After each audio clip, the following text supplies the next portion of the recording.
rappelle en 2016 l'énorme turnover qui avait eu lieu parce qu'il nommait des personnes qui n'étaient pas vraiment compétentes ni parfois intéressées et qui changeaient, qui disparaissaient très rapidement. Ici, il y a une volonté vraiment d'avoir des gens qui lui sont d'abord d'une fidélité absolue parce que c'est ça le premier critère et puis ensuite qui sont prêts parce que ce qui est intéressant c'est que là l'élection vient à peine d'avoir lieu, il n'est pas encore en poste et il a déjà une bonne partie de son équipe qui est formée.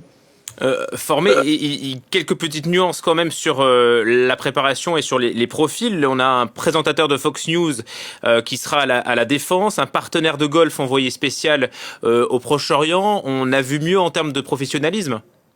Oui, tout à fait. Hein, donc, et surtout lorsque l'on compare à l'équipe de Joe Biden, qui était une équipe très professionnelle avec des personnes qui avaient déjà eu une expérience sous Obama.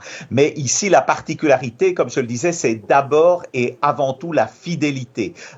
Et on sait que Donald Trump est une personnalité assez rancunière, donc il a vraiment choisi les personnes qui lui ont été fidèles tout au long de ces dernières années. Et puis, effectivement, la particularité, c'est qu'on risque d'avoir à nouveau une série de personnes qui ne sont pas très compétentes, mais d'une certaine façon, en les nommant déjà maintenant, il leur donne un peu de temps pour se préparer. Mais comme vous l'avez dit, hein, un partenaire de golf, on a aussi, même sa nouvelle ambassadrice à l'ONU est une politique, mais qui n'a aucune expérience au niveau international.